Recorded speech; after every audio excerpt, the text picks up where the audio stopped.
Abra as nossas Bíblias, Atos capítulo 16.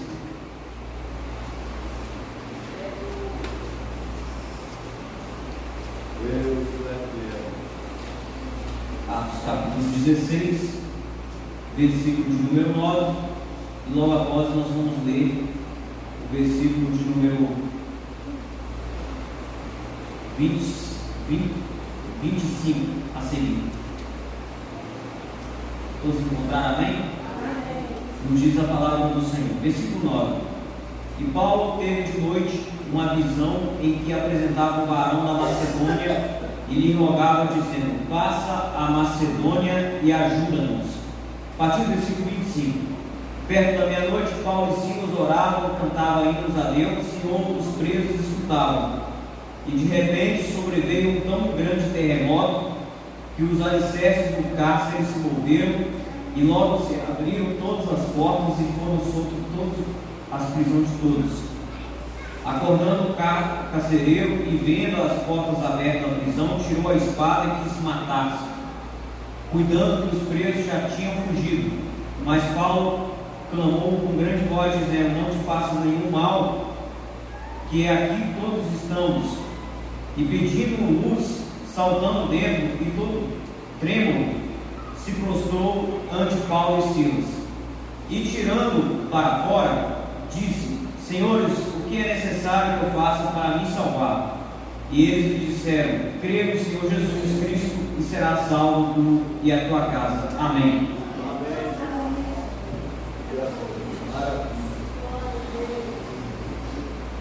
Queridos, quando nós olhamos para o livro de Atos dos Apóstolos, nesse texto aqui fala a respeito do avivamento na Macedônia. Mas quando nós vamos ler o livro de Atos dos Apóstolos, nós podemos verificar que no capítulo de número 1, Jesus, antes de subir aos céus, Jesus ele fez a promessa dizendo que recebereis a virtude do Espírito Santo e sereis testemunha tanto em Jerusalém quanto na Judéia, Samaria, até os confins da terra. E a Bíblia vai nos dizer que eles recebem o Espírito Santo no capítulo de número 2 e eles continuam acomodados em Jerusalém. E a promessa era para eles irem pregar o Evangelho até os confins da terra. E com isso, um povo acomodado em Jerusalém e passando tudo aquilo ali, no capítulo de número 8, o Senhor ele permite uma perseguição no qual todos os apóstolos foram dispersos, e com isso eles fugiram mediante aquela perseguição em que Estevão estava no meio.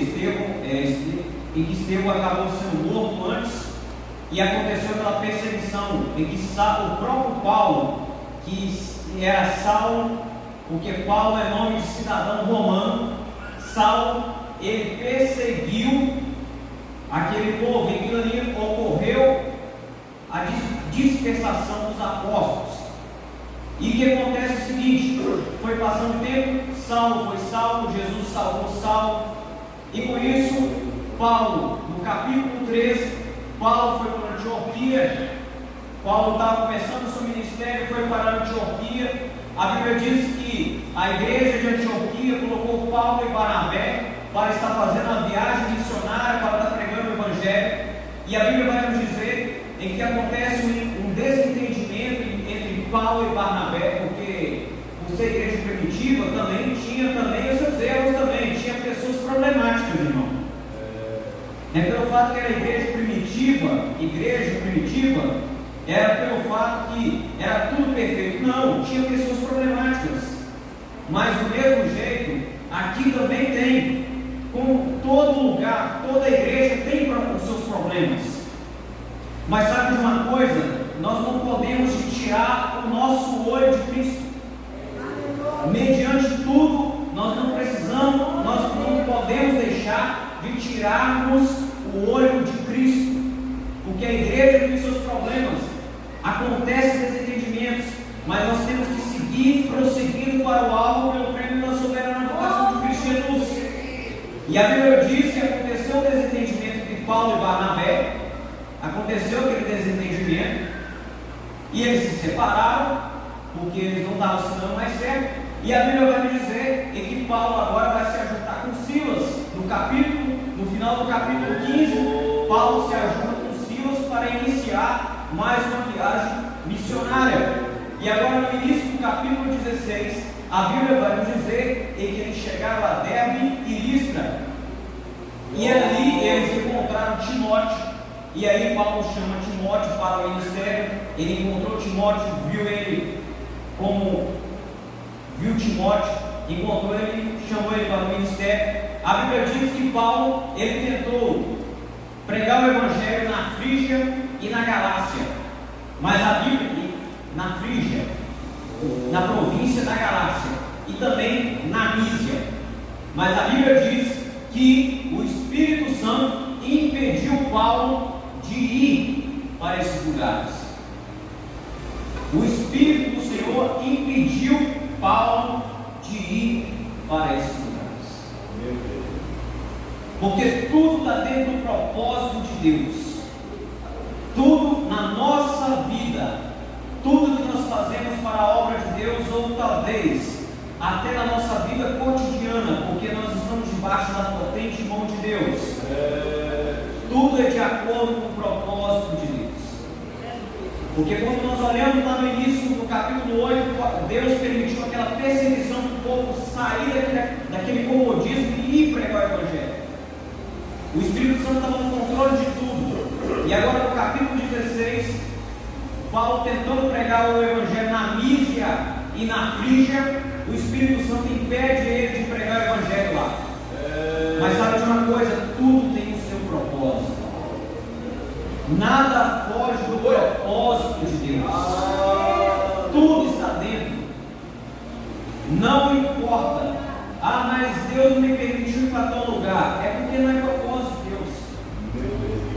Se você está debaixo da potente mão de Deus, descansa, que Ele está no controle. Aleluia.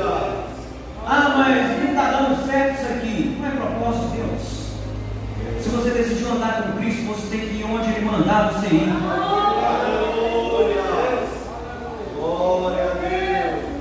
Eu fico imaginando como seria o pensamento de Paulo. Nossa, Deus não está me impedindo, o Espírito Santo não está me impedindo esse lugar, eu quero pregar aí. Mas Deus está no controle de tudo. Deus sempre tem um propósito. Não reclame dos lugares que Deus te impediu de ir, porque Ele está no controle da situação. Seja para fazer a obra de Deus, seja sua vida pessoal, Deus está no controle de tudo. Versículo de número 9, a Bíblia diz que Paulo, na verdade no versículo número 8, a Bíblia diz que por Paulo ter sido impedido de ir para a Mísia, Paulo desceu para Troade. E a Bíblia diz que no versículo de número 9, Paulo, ele teve uma visão em que um varão chegou para ele e falou: passa na Macedônia e ajuda-nos. E Paulo, tendo essa visão, ele pensou assim: eu vou descer para a Macedônia. E desceu. E a Bíblia diz que Paulo, ele desce para a Macedônia, na região de Filipos. E a Bíblia vai nos dizer em que Paulo estava andando mais Silas lá, e uma mulher em que acontece, em que uma mulher, ela começa, uma mulher com espírito de adivinhação, ela está perto de Paulo e Silas. A Bíblia diz que acontece o seguinte: é que ela clamava em grande voz. Esses homens são homens de Deus, mas na verdade aquela mulher, ela estava com espírito de adivinhação. O diabo estava usando aquela mulher estava com espírito de adivinhação. E a Bíblia vai nos dizer que Paulo teve o discernimento daquilo, e o que acontece? Ele repreendeu aquele mal sobre aquela mulher. E o que aconteceu? O espírito saiu daquela mulher. E aconteceu em que aquela mulher foi salva. E aconteceu o seguinte: em que aquela mulher, espírito de adivinhação, o que acontece? O espírito mal saiu dela. E o passado tempo, aquelas pessoas viram, aqueles homens estavam ganhando lucro em cima Ele estava ganhando lucro em cima daquela mulher porque ela tinha aquele espírito de adivinhação. E com isso, aqueles homens começaram a falar: esse homem está perturbando a cidade. Esses homens estão perturbando a cidade. O que acontece?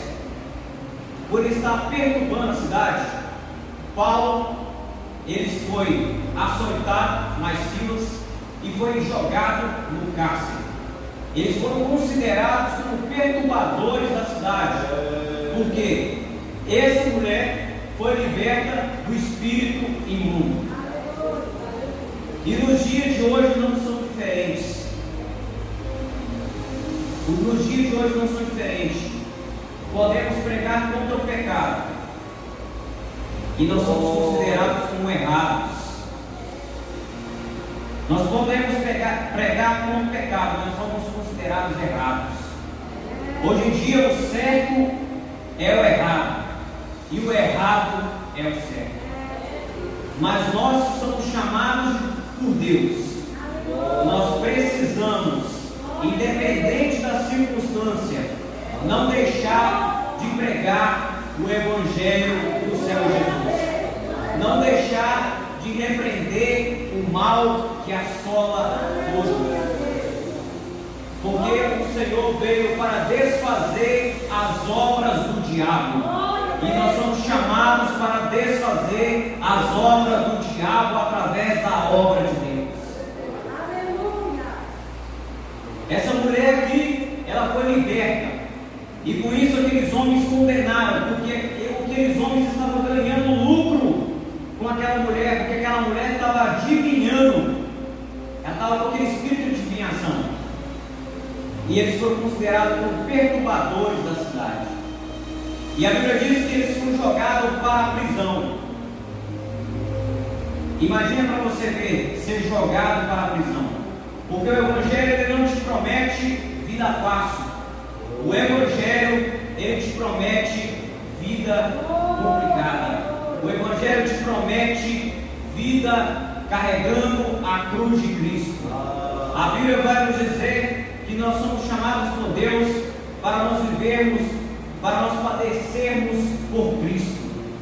Nós somos chamados não somente para crer nele, como também para padecer por ele. A vida do Evangelho não é fácil. É aflição mesmo, é açoite mesmo, são perseguições mesmo, mas o que nós não podemos deixar de fazer é carregar a cruz pesada de Cristo. E a Bíblia vai nos dizer que eles estão presos, eles foram açoitados. E o que nós iríamos fazer numa hora dessa? Nós sendo açoitados, e com as costas todas doloridas, tudo preso, o que nós faríamos num momento desse? Mas eles fizeram diferente e eles adoraram a Deus na prisão. Eles oraram e adoravam, elevaram louvores a Deus. Sabe o que é isso? Independente das adversidades que você viver, você tem que adorar a Deus e glorificar a Deus. Independente das adversidades que você viver, louve a Deus e glorifique a Deus. Os pés deles estavam amarrados, tudo estava desfavorável para eles, mas eles tinham a boca para usar como instrumento para aquela ocasião. Independente da adversidade que você viver, vive glorificando a Deus, vive pregando a Deus. Não deixe de pregar a Deus, não deixe de louvar a Deus. João estava na ilha de Patmos e viveu a grande revelação do Apocalipse. Paulo viveu várias prisões e escreveu várias cartas no Novo Testamento. Independente da adversidade que você viver, você tem algo favorável para você viver o propósito de Deus na sua vida. Não importa a adversidade, não importa. Você tem instrumentos de Deus na sua vida para usar ao seu favor. Ah, mas está tudo desfavorável para mim. Não importa. você tem instrumento de Deus na sua vida para você viver o propósito de Deus na sua vida. Esses homens estavam numa condição totalmente desfavorável. Imagine você sentindo dor, você tudo na prisão, você está numa condição desfavorável, mas eles tinham uma roupa para usar. Não importa onde você estiver, Deus ele quer te revelar algo, Deus quer te mostrar algo, Deus quer te usar em algo. E sobre o texto, a Bíblia vai dizer que quando eles estavam orando, eles estavam louvando a Deus no cárcere. A Bíblia vai nos dizer em que sobreveio um terremoto e aquele cárcere abriu todo. Olha que maravilha! Mas nós vamos ver em que acontece o seguinte, em que o carcereiro fica assustado com aquilo ali. Mas aquilo ali foi extraordinário de Deus que estava fazendo. Porque Deus, e mediante onde você estiver, Deus sempre tem a provisão para te salvar. Deus sempre tem a provisão. Deus sempre tem um escape. Independente do que você estiver fazendo, Deus tem um escape. Daniel obedeceu, Deus conduziu o escape para ele. Daniel foi jogado na cova dos leões, Deus conduziu o escape para ele. Aqueles 3 jovens foram jogados na fornalha, Deus proveu o escape para eles. O próprio Pedro, lá em Atos aqui também, estava preso na prisão, a igreja orando lá, e Deus proveu um livramento para Pedro. Pedro saiu da prisão. Deus, ele sempre está no controle de toda a situação. E a Bíblia diz que o carcereiro, ele fica assustado, e ele vê aquilo ali, tudo aberto, em que o terremoto provocou tudo aquilo ali. E o que acontece? Ele tenta se matar, porque se aqueles homens que estão acima dele vissem que aqueles presos tudo foi liberto, ele ia pagar com a vida dele, ele ia sofrer dano por causa disso, porque aquilo ali estava tudo sobre a responsabilidade dele. Mas a Bíblia vai dizer em que Paulo fala: não te faças mal algum, porque ele lá ia se matar. E a Bíblia vai nos dizer em que logo após isso o carcereiro fala: Paulo, o que eu preciso fazer para me ser salvo? E Paulo fala: crê no Senhor Jesus e serás salvo tu e a tua casa. Queridos, está tudo dentro do propósito de Deus.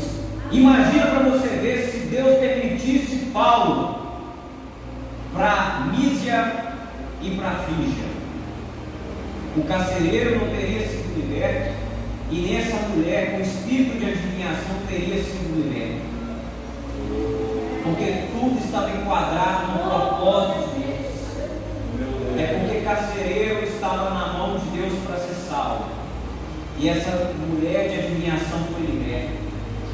Tudo está dentro do propósito de Deus. E outra coisa, Paulo estava orando e adorando, e os presos que estavam dentro da cadeia estavam escutando também.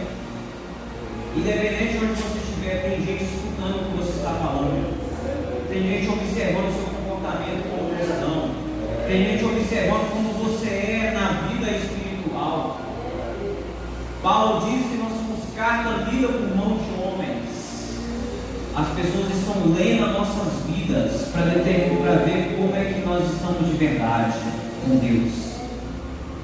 E o que acontece? O carcereiro, ele crê no Senhor Jesus e é salvo, ele e a casa dele. E eu encerro minhas palavras dizendo: está tudo dentro do controle de Deus. Nada está fora do propósito de Deus. Tudo Deus tem um propósito. Agradeço por oportunidade em nome de Jesus.